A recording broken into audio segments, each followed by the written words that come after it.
There we go.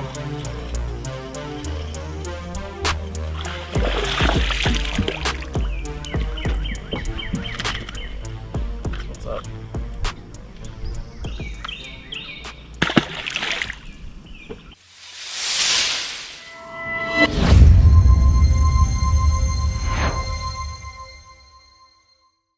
YouTube, what's up? Back again for another daily fishing video here on Andrew Upshaw Fishing. Today, I'm going to break down a creek and show you exactly how you can do it to find some bass no matter the time of year.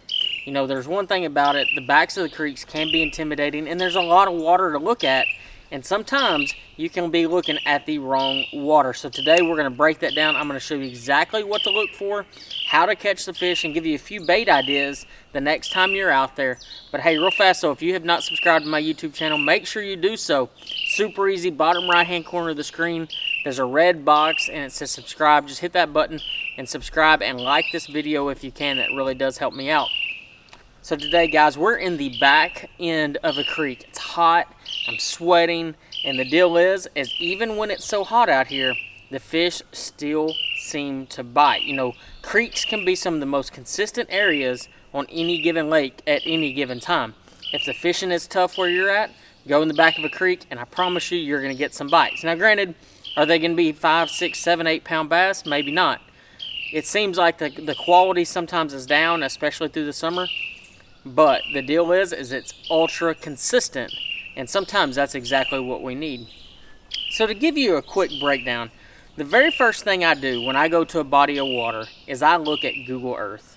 And I look at the back end of a creek and I try to break it down based off of water level, what it's going to look like before I get there, and how to get in. Getting in sometimes is the hardest part. Today, the creek I'm in wasn't hard to get into. I actually just went on Google Earth, I found the channel, and I marked the channel, and I was able to idle in really easily. And sometimes those are the very best creeks that you can get into. The ones that you got to work really hard, it could go either way. But the ones that always have a constant flow, always have easy access, sometimes hold the biggest of bass. So the very first thing, like I said, you do is you look on Google Earth, you find the landscape. You understand what you're looking at.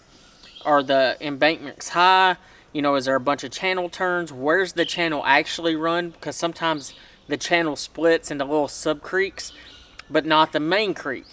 Most of the time, I want to stay in the main creek. That's where I feel like most of the biggest fish are, and that's where I try to spend most of my time. So once you figure that out, you've got all this thing mapped out, and you're like, okay, I know where every channel turn is. I know where every intersection is. Now, what do I do?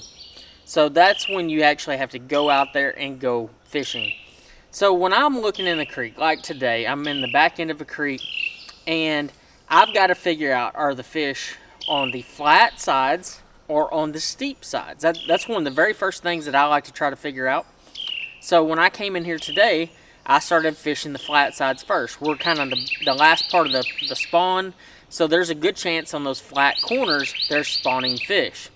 Fished some of that, didn't have any success. So automatically I know, okay, I fished 3 or 4 flat points that are coming in these bends with no success. Where do I need to go now? The deep corners. And so that's what I did. And I start breaking it down by cover. So when I say cover, is it laydowns, grass, bushes, cypress trees, whatever it may be, and figure out what type of cover the fish are actually on. And every day it might be a little different, and depending on the back of the creek that you go into, the cover could be way different as well.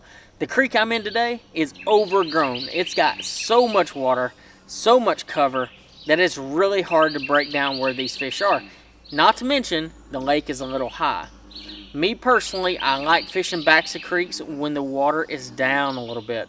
And that is not the situation I'm dealing with today. So it makes the fishing a little bit tougher, because what it does is once that water comes out of the creek bank, it actually will spread those fish out on the flat, and they'll get under cover that you could not get a bait to no matter what you did. The next time you're out there and you're trying to figure it out, look at your water level. Is the water high, low? What's going on with the water level? And that will help you determine on whether or not you should fish that particular creek. And today, I might have made the wrong choice. I came back here, I caught a couple.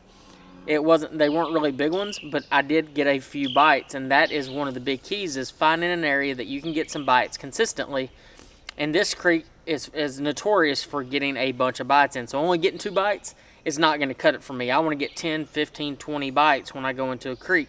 And that's how I judge it based off how it is. A couple things you also need to look for is bait fish.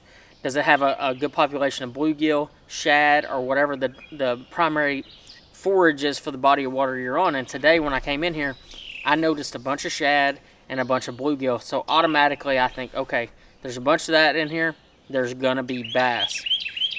Now beyond the aspect of what side you fish flat, fish the steep, there's a couple of bait offerings that I always like to have in the back of a creek. One in particular, and probably my favorite, is flipping a creature bait. Now this is more of a finesse creature bait. This is actually the game hog, the original game hog, 4 inches, real similar to a baby brush hog. An 1/8 or 3/16 ounce weight is what I go for. Now, 9 times out of 10, guys, you've watched me, I flip a rage bug almost everywhere I go. A rage bug catches them day in and day out. But when I'm in the back of a creek and I'm fishing around more pressured fish, or, you know, fish that are just harder to catch in general, I go with the game hog. I think your hookup ratio is great. It's not intimidating size-wise, and I can slip it in and around mossy cover. So, like, when you get in the back of a creek, a lot of times, especially on the creek that I'm in right now, has a lot of moss, like that bottom moss. The game hog tends to slide through that moss a little bit easier than a rage bug or any type of like creature bait, you know, wide body creature bait. So you want to make sure you downsize that offering a little bit. Another good option is like a stickworm, like an ocho, or even a mid-size rage bug. And the reason I say the mid-size is because it's more compact, it's smaller, and still has that kicking action. And sometimes that's exactly what you need to do. But one big key here, and I've always done this, and I think you should do it too, is when you get in the backs of these creeks and you start seeing bluegill especially, get you a green pumpkin blue game hog and dye the tail chartreuse a little bit. For whatever reason, especially as the year goes on, as it gets warmer, the tails of bluegill get a lot more chartreuse. And that's exactly what I'm trying to imitate here, is a baby bluegill. So having that chartreuse tail is a really, really big key. When it comes to line, 20-pound contra fluorocarbon is what I go with.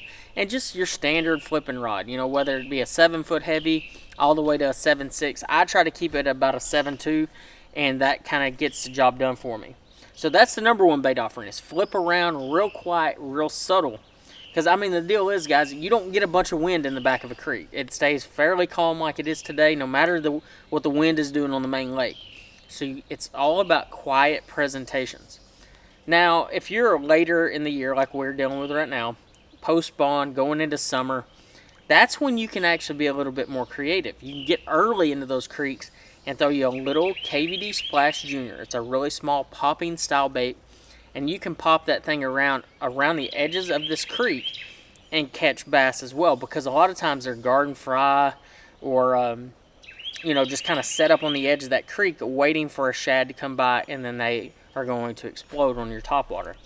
The third and final thing that I like to throw is a small chatterbait, like a 1/4 ounce, really small, with that baby rage crawl rigged flat. And what that's going to do is it's going to help it not roll over cover, and it's not as intimidating. I actually will trim the skirt out quite a bit and make it really, really compact. The only times that I really do that is if I feel like there's an abundance of bass in there and they're biting pretty good. And especially if they're on shad, and it's because I'm going to throw a shad color most of the time in that situation. But those are my 3 bait offerings when I get back here.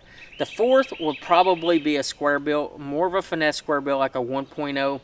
And that's only if, in my opinion, if there's a lot of wood. If I'm dealing with laydowns, cypress trees, I want that 1.0 to kind of roll cast around those trees, and you're going to get some really, really great bites. But in the situation that I'm in today, the crankbait is not going to be the deal. There's too much grass, too much moss, and it's going to be snagged the entire time. So that's not the offering I want today, but keep it in mind for the next time you're on the creek, because that will help you get more bites. Guys, today I hope y'all learned how to break down the creek, understanding when to fish the outsides, when to fish the insides, and finding those little spots where you can tuck into to catch those bass. And I hope you learned a little bit about it, and maybe the next time you're out there, you'll catch you a nice one.